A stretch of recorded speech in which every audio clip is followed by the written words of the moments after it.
Starting. And welcome to Smacking Off the Podcast. I'm joined with Timothy Bailey and Kyle Golick. As always, my co host and producer, Doug Phillips. We decided to do a very special breaking news edition of the show because we've got probably the biggest story in college football, at least in the offseason. I can't think of a bigger story. Can you? No, and it's Yeah. still developing. So Yeah, still developing. The recent developments in the strange case of Urban Meyer. Ohio State fans are just completely besides themselves at the moment. Urban did a bad thing. Let's talk about it, guys. Alrighty. All right. Do you want to Who begin gets the floor first? Kyle, we'll let you go first. To me, this is reeking so much of like I've seen this script before with Penn State with Joe Paterno. To me, there's what I call an insinuated smoking gun in this, and to me, it's pointed at Urban Meyer. Is it all about Urban Meyer at this point? Yeah, but is it fair? I don't know. I personally believe that, Ohio State did a right thing by putting him on paid administrative leave. To me, it's just, hey, look, do the proper protocol. Question, do you feel like paid administrative leave is pretty much a precursor to him leaving, or do you think that they're trying to scramble somehow to figure out some way to still keep Urban Meyer, who right now I think we can all agree, on paper is probably at least the second, maybe third best coach in the nation right now. A lot of folks would argue that number one way or the other, but he's definitely in the top five, very high. To me, definitely in the top two, and if you think otherwise, you're a Clemson. I think you're right. I think you're absolutely right. Dabo's got a year or two to go if he keeps on the same pace he's on. But for right now, Urban Meyer, I would say very comfortably, very very comfortably for me, anyways, would be the he's an active coach with 3 national championships. Yes, 3 national championships, wins over Bob Stoops, Nick Saban in big games, and Jim Tressel. I mean, Nick Saban's the only one with this pedigree, with a better pedigree than him. And there's no question, in my opinion. Yeah. I've said this before, and I'll say it again. Urban Meyer, to me, is a top 5 coach of all time. I mean, he has the only people with a higher winning percentage is Newt Rockne and Frank Leahy. The wins we've chronicled. He's had an undefeated season in Utah, 2 national titles in Florida, an undefeated season and a national title at Ohio State. The resume just speaks for itself. He wins everywhere he goes, which kind of awesome pick at Utah. Yeah. Which also kind of, I mean, if let's just say that Urban, we wake up tomorrow morning and there's a big press conference and Urban suddenly decides it's the right time to retire. Basically just kind of, forced out the door, but at least, given the chance to kind of set his own narrative for it. Which really he had his chance to set his own narrative for this anyways, when again at the Big Ten media days where all of this is really kind of blown up, when he answered a direct question about if he had knew of Coach Smith actually, beating his wife back in 2015.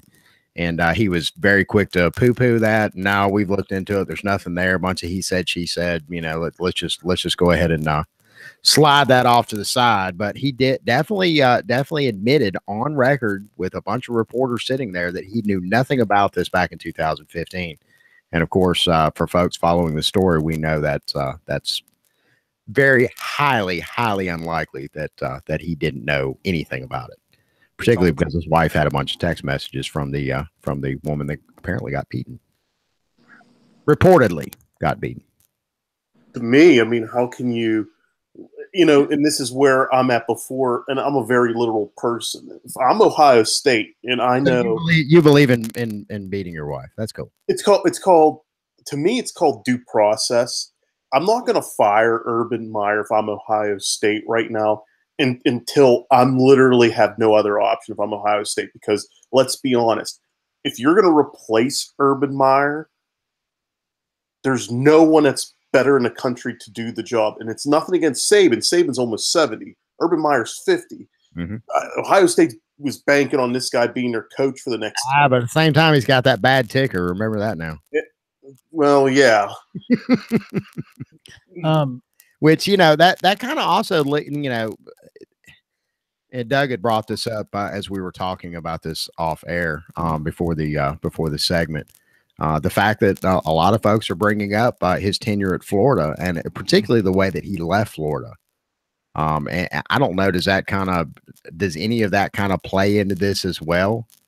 The fact that, you know, right out of the gate, he's got a bad reputation with the press.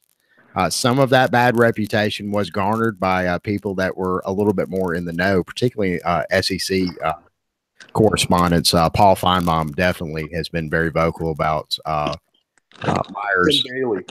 Meyer's departure from Florida. Before you comment on this, I just want to say this. In a lot of ways, and I'm not trying to throw shade at a legend at your program, but this is being like the way potentially Urban Meyer may go down is very reminiscent of Barry Switzer, the way how his tenure ended at Oklahoma. I know different things, you know, drugs and whatnot at Oklahoma and other things versus domestic violence here. But it's just very, very reminiscent. All uber successful coach, but just outside influences could tear down an all-timer here. Timothy, you're an Oklahoma fan. Go ahead and respond to that.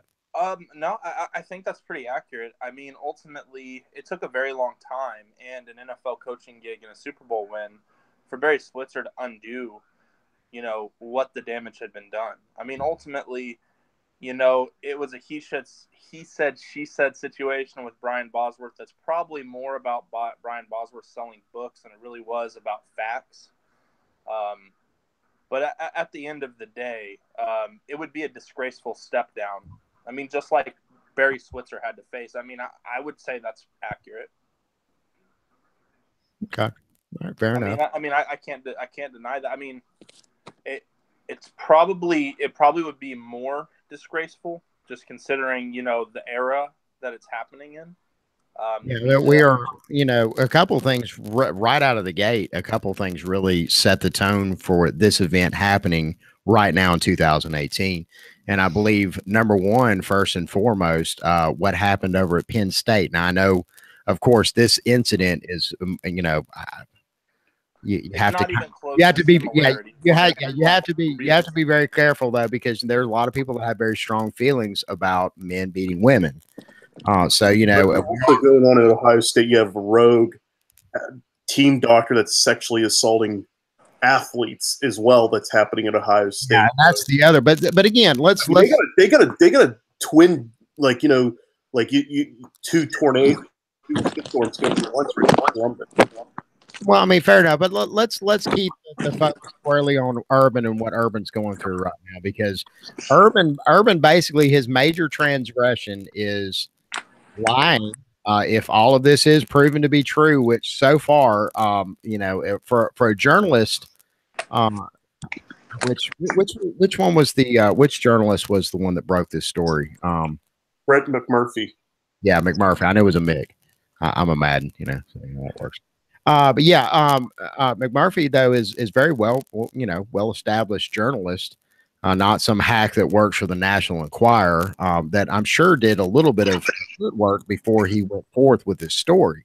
Because, you know, you have a situation where you have an ex-wife, and ex-wives' anecdotes sometimes can be a little bit more, you know what I'm saying, animated, whatever, you know, you can term that how you need to. My take on it is this. First, before I get into that, I want to clear the elephant in the room. I can't see a reason why Urban Meyer would protect Zach Smith, but if there ever was such a reason, I do think the connection should be discussed. Zach Smith is the grandson of Hall of Fame Ohio State coach and Urban Meyer's mentor, Earl Bruce. Yes. So that should be mentioned. If there's any motive to keeping him, it would probably be that. Because because I can't see because this dude's a wide receiver coach. Urban Yeah, knows that's the league. something else that you bring up a good point, because that's something else that's come out in the middle of this story, is the fact that how well Urban Meyer and Coach Smith, how much, I guess how much of a relationship they had off the field, and it's due to the connection that you just stated. It's really it's not like it was just some guy that worked under him that he didn't really have any contact with in his private life. They had intimate knowledge of one another, hung out in the evenings. Of course, Urban was very good friends with his family, and there is that right there. That's what kind of makes the whole notion of this kind of thing going on even more ludicrous, that obviously Urban Meyer had to have done something, but then also now we have these text messages that went to Urban Meyer's wife from Coach Smith's now ex-wife, and they're I don't know, that's pretty damning, particularly if he had never said anything at the Big 12 media conference and waved the question off and said, I'm not going to talk about that now, I'm here to talk about football.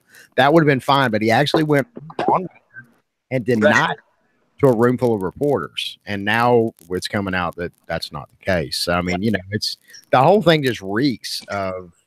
Anybody sensible would say that he knew something. I mean, if this was any other coach than Urban Meyer, though, we could all pretty well agree that there would be an administrative leave. He'd be on his ass. We'd be talking about Jim McElwain. We'd be talking right now about the parting press conference. Yeah. Well, we wouldn't be talking about him because we're talking about this because it's Ohio State and it's Urban That's Meyer. true. If this happened at Kentucky, we wouldn't even be doing this podcast, or we wouldn't be doing it live. Right. Yeah.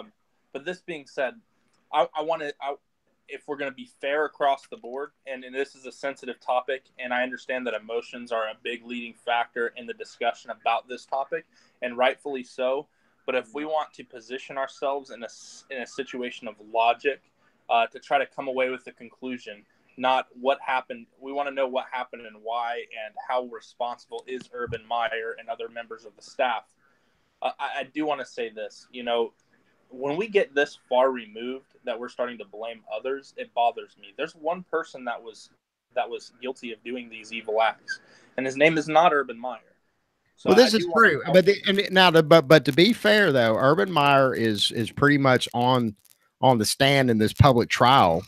If you will, because he lied to a room full of reporters that was very widely broadcast that he had no knowledge of this incident 3 years prior to now.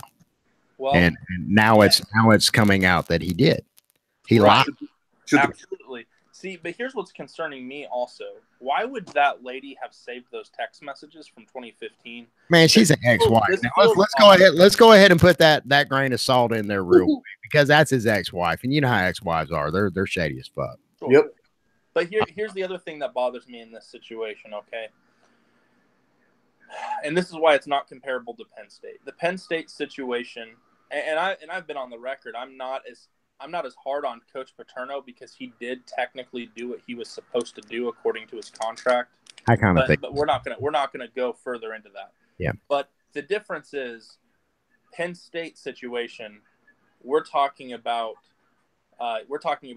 children who can't defend themselves. Mm-hmm. In this situation, we're talking about adults, and adults who had the option and opportunity to press charges, and ultimately the power lies with her to press those charges. I see that now you're getting again in the era of the Me Too movement. I get you, but a chorus of voices saying, "Well, she was a battered woman. Battered women go through the whole PTSD." That argument. We have to throw that in. There's an argument for that, yeah. But we're in a yellow tape society, like you're talking about. And here's the thing: if she doesn't press charges and Urban Meyer fires him, and the reason why he's fired is because of that incident. It legally didn't happen if there's no charges pressed. Mm-hmm.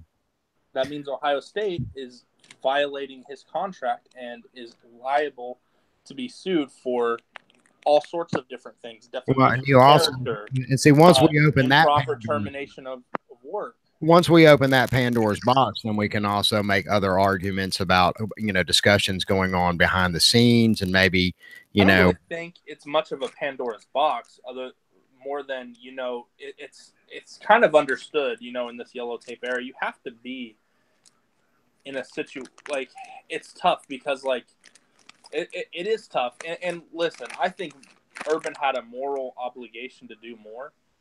But at the same time, I think it would be unfair to mention the other factors that are involved in this. Well, It's not a cut and dry situation. It's also very hard for me to believe, though, that as close as they were together in their private life, that Urban Meyer wouldn't know beyond a shadow of a doubt that, yeah, he did beat his wife up. Now, regardless of what other extenuating circumstances, right. he definitely knew something. He knew that he was physically assaulting her.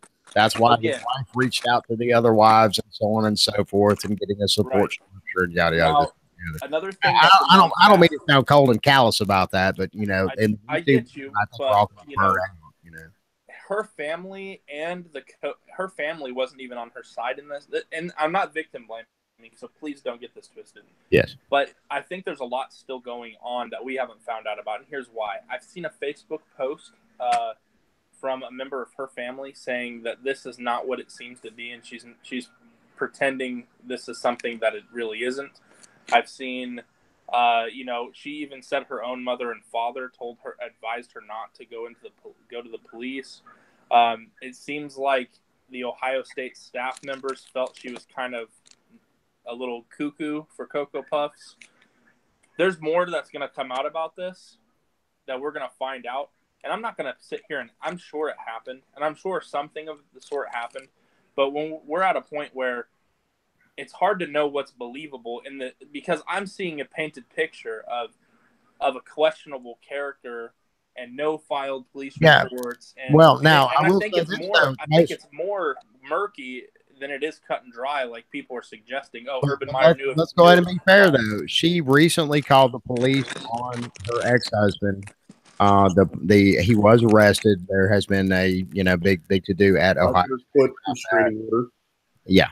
So I mean, they're people just know the story behind that incident, right? But you know what you have to go through to get a restraining order. You don't just go through a restraining order. You have to show up in court. Both parties have to go to the little classes, this, that, and the other. I mean, it's a whole ordeal. Understood. Yeah, we all know that this is involved. That doesn't mean that there can't be victims protection orders that are kind of I just want to make sure look at Rodney Anderson's situation last December, and that's all you need to think about. But I mean, you have said on a couple of in a couple of occasions during this conversation that there were police reports that weren't filed. But let's make sure everybody's got the whole picture here. Just there some of these incidents have police reports that weren't filed. Yes. One of the other issues. He is a coach at Ohio State, though, so let's go ahead and let's throw that little nugget in there. He is a coach at Ohio State. There are certain things that a coach at Ohio State or an assistant coach at Ohio State, things that may happen that quietly get swept to the side. So there is more to the story here, and I think there's more to the story on both sides. I agree with that. Now, the recent arrest, from what her family members stated in their post on Facebook, kind of bothers me. Mm-hmm. And here's what they said happened with the recent arrest. Zach Smith had the kids, and then per their agreement, he was supposed to meet up with her to drop them off, and she never answered her phone, and so he took the kids to the residence, and because he did that, he broke the protection order. But the only reason why he did that because he had to drop the kids off, and she got him arrested, according to one of her family members' accounts of the story. I wonder if there's anybody else there at the house. Maybe mom was late for some reason or another. But we'll have to get Gabriel Griffiths on this one. Either way, I think there's a lot more to come out with it. In the end, Kyle, I think I disagree with you in saying that Ohio State's going to do everything they can to keep him. That's where we need to move to now. Was more successful than Urban Meyer was in his first 6 years, and they kicked him to the curb for significantly less. Ohio State has a history of not having much tolerance for these type of things. True. But I also feel, and this is something none of us are subject matter experts on, is code of conduct and essentially any coach in any athletic personnel at these major universities throughout the country are state employees unless they work for a private institution. And Ohio State, to my knowledge, is public school in the state of Ohio. So and to me, when you look at Urban Meyer, when you look at his age and you look at the success that he's had, in my personal opinion, I feel Ohio State, they're going to make sure if they have to fire this guy, they have no other option but to fire them. They're going to be, I believe right now as we're doing this podcast, a group of attorneys for Ohio State University is combing through the Ohio State law to find out what they got Urban on or not, because you look at a guy like Urban Meyer and look at what Urban's not in danger of anything legally speaking. Yeah. He's not going to go to jail for this. He didn't break the law. He may have violated Title IX, but that's a loose interpretation of it. That all depends on how they interpret that. Ultimately, if they decide he's guilty, they can fire him without paying him because of the new clause in his new extension. That must be a bitch. But where I'm looking at this from, I don't think there's any way this guy, unless something comes out, that completely almost exonerates him or paints the victim in a light to where you could argue that she's lying. I don't know how Urban Meyer can stay at Ohio State. I just don't see it. And and Ohio State's brand doesn't need Urban Meyer. Urban Meyer at Utah or Florida, his brand was bigger than the school. That's not the case at Ohio State. True. Ohio State's going to be fine. If Urban Meyer leaves, you know what? They were good in the 90s with a different coach. They were good in the 2000s with a different coach. They'll be good again without Urban Meyer. They don't need Urban Meyer. They need to be able to go to bowl games. Well, let's get both of you guys to go ahead and lay down how this is going to play out. How you think it's going to play out. Go ahead first, Kyle. So, what I personally believe, Ohio State will keep Urban Meyer on administrative leave with pay. I have the gut feeling he will not coach in 2018. Something will come out November, December of 2018 that pretty much exonerates Urban from this, where people are going, we're really stretching this. And it'll come out to be, in a lot of ways, like with Joe Paterno. Did Joe Paterno do, he did what was required by law, but he didn't do enough for for the common man, as most people say. Something will happen with Urban. He'll be back coaching them next year. I don't think he'll coach this year, but he will be back next year. Wouldn't that be very damaging in recruiting and to have that uncertainty hanging over a major program like Ohio State? Yeah, 2019 class going to take a hit from this. Oh, it will. It will, but it's not like Ohio State's in trouble if it happens, but it will to some extent. Timothy, how's it going down according to you? So I think if Urban Meyer does stay, the way Kyle laid it out is exactly what I'm thinking. They'll try to put it on the back burner and not worry about it. Ohio State will play the season without Urban Meyer. Urban Meyer will have to be extremely apologetic and say that he wished he did more, blah, blah, blah, do something to win the public over and be exonerated of any technical wrongdoing. That's what's going to happen with Urban Meyer for him to come back. What I actually think will happen is that here in a few weeks before the football season starts, Urban Meyer will decide on his own to resign. Yeah. And that's what I think will happen. And then when Brian Kelly is fired at Notre Dame within the next 3 or 4 years, that's the next coaching job Urban Meyer will take. And you don't think there'll be another program that comes up in the midst of all of this? I do. I think as soon as Urban Meyer's not employed, he'll have phone calls. But I don't think Urban Meyer has anything to prove to go elsewhere besides Notre Dame.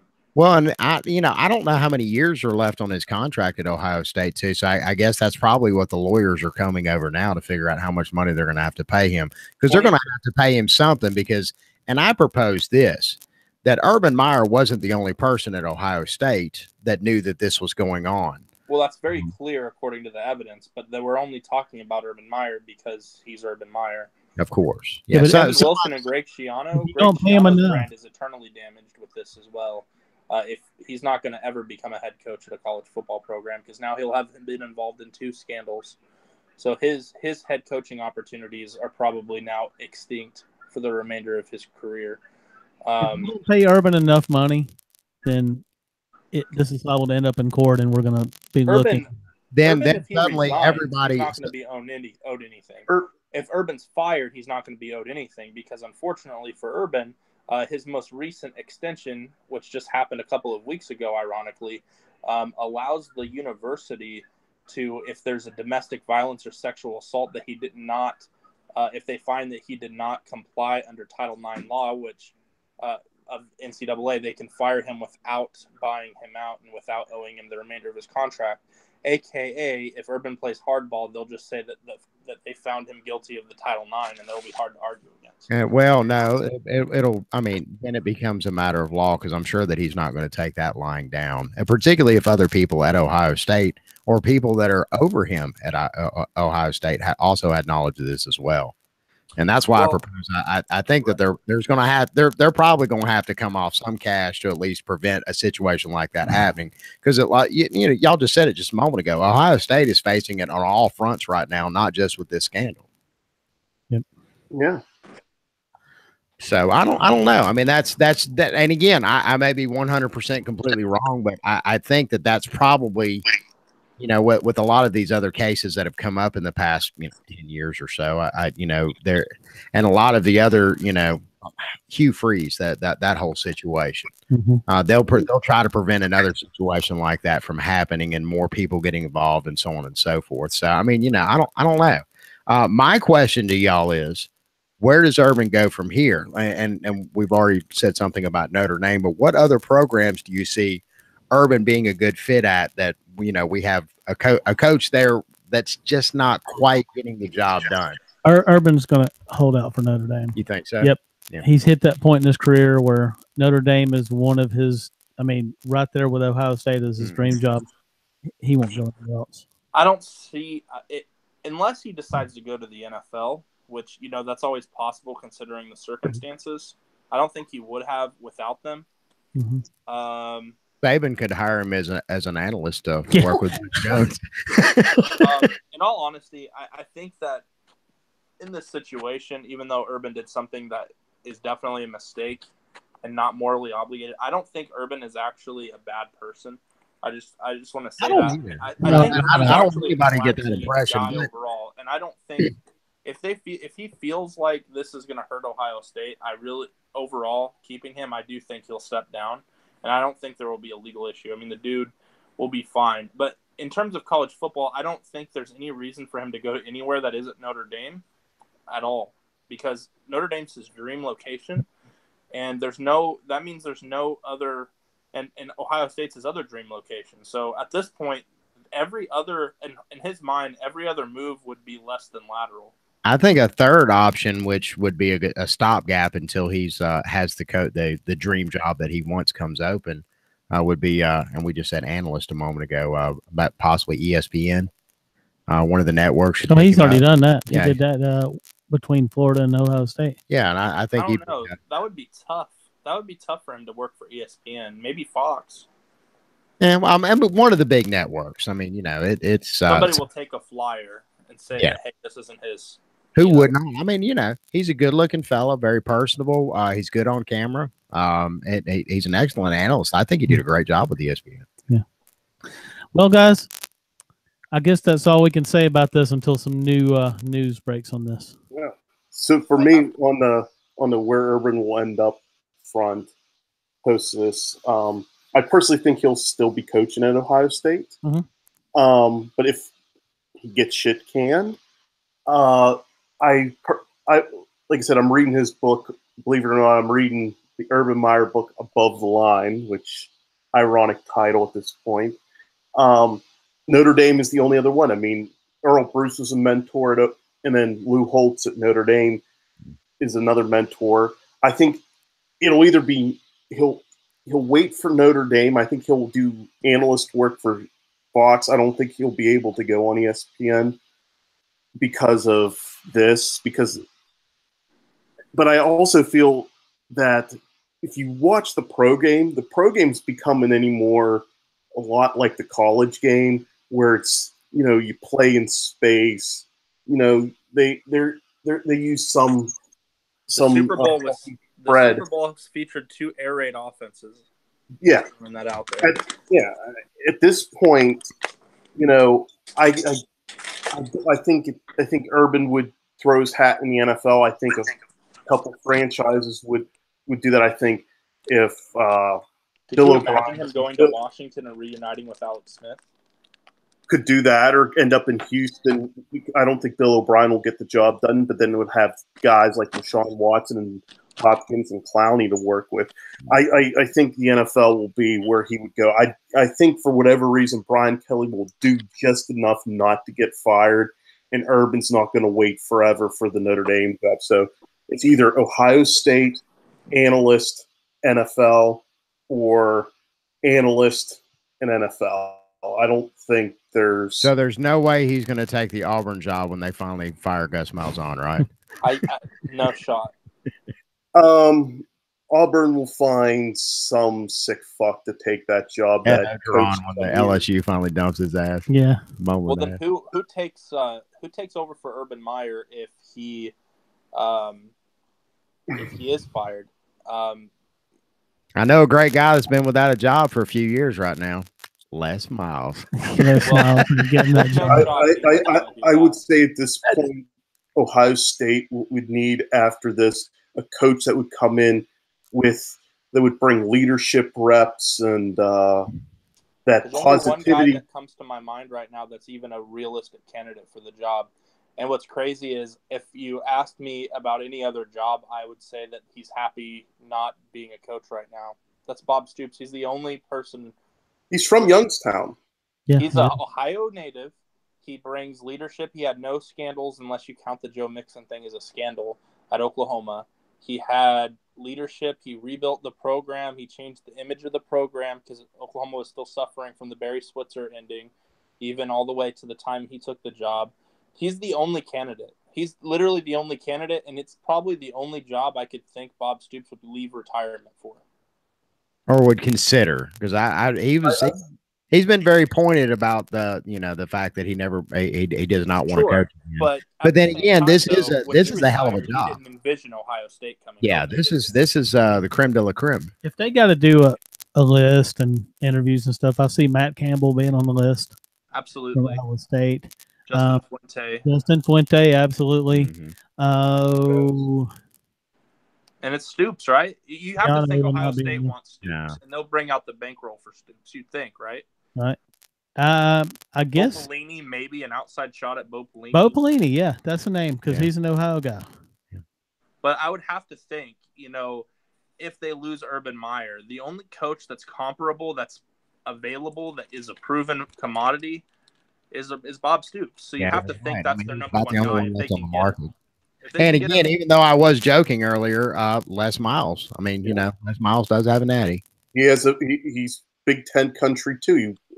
University of Michigan, so he understands the importance of the game. I just don't see them hiring Miles. Miles has got. I think he's past his relevancy point. Yeah. He just doesn't understand today's football. He don't understand today's offense. Yes, which is why I'm saying Ohio State's going to drag their feet and not fire Urban until they absolutely have to, because there's quite frankly no one else. You look at Urban Meyer; it's the complete package. I think he's only 51 years old right now. I'm not sure if someone can fact check me. Well, again. I mean, yeah, you're right. Urban's the best. He's the best coach on the market. I think he's a hotter commodity than Nick Saban, not because he's better, but because he's younger. But fair. Again, if you need a guy with Stoops' pedigree, if they can get, again, it's tough because they'd have to convince him to unretire, and he seems very adamant about it. But it is a job that he probably didn't foresee him getting an opportunity to do whenever he said he was going to retire, and he said he was done. So that's it. If you lose Urban Meyer and you lose the prayer that you get Bob Stoops, they have nobody. They have young coaches that have to make their own path, like Matt Campbell, Justin Fuente. That's who they have. Tom Herman maybe, but. I mean, they're not going to be able to pay him what Texas. No, they won't be able to come off the money for Tom Herman. Key thing with Ohio State here is then, you're going to ask a coach to come in with very unrealistic expectations they're gonna be expected to maintain what Urban has built. And quite frankly, when Urban came in, the cupboard wasn't bare. It was just, they had that weird year with Fickle in charge, and it was still a stock cupboard. I mean, first year he was in Ohio State. Right out of the gate, did he not? Yeah, we kind of forgot that Lou Fickle existed. He honestly would have to be on the short list too. I doubt they'll go back to him. When you start going across the country, I mean, I don't think they want a young coach. I think they're going to want to have someone with experience. I don't think Bob Stoops will take it for the sheer fact of it's just think about the unrealistic expectations and the pressure he faced at Oklahoma and maintaining what he had. Does he love Ohio State? Probably. I mean, he's an Ohio boy, but what does he have left to really accomplish? I mean, a second national. I mean, if he won a national championship at two different schools, that would say quite a bit. That would be that'd be awesome. But I mean, is the price paying to go through that rigor to go for that worth it? Again, I mean, at this point, I think they've got a 50-50 shot at best. I honestly, here's the thing, Tim. He retired from arguably 1A or 1B of the greatest programs ever. Right. He is Ohio's. This isn't like. If he didn't have an Ohio connection, I wouldn't have even mentioned his name. That's the only reason why his name's being mentioned. Yeah, I just don't. I think he'll listen. I just think at this point in his life, he's been down. Meet with him. I mean, he retired with a national championship capable team. He clearly wanted to retire. Yeah. I mean, which coach? He knew Lincoln Riley had a Heisman Trophy caliber quarterback, a national title team, and he basically said, "Here, start your career. The blueprint. Best of luck. I'm done." Well, guys, we don't want to bore anybody that's actually watching this any longer. I'm just messing with you, but anyway, it'll be interesting to watch this story develop, and there may be something to talk about real soon. Kyle Golick, Tim Bailey, we really appreciate having y'all on, man. Thank you for having us. We'll be on whenever you need. Fingers crossed, guys. Hey, I think Kyle, you're going to be back here in a few days. I am. I took a month sabbatical, and I'll be back in a few days to talk to the Big Ten. Excellent. I'll be there too, right? I'm on that round table if I know. Oh, we got Tim Bailey in the house. You're on standby, but we'll bring you in. If we have that many people, we'll just have to kind of. Anyway, we'll talk about this. Do what later. You got to do. Absolutely. All right, guys. Y'all have a good night. You have a good night. All right. See ya. Peace.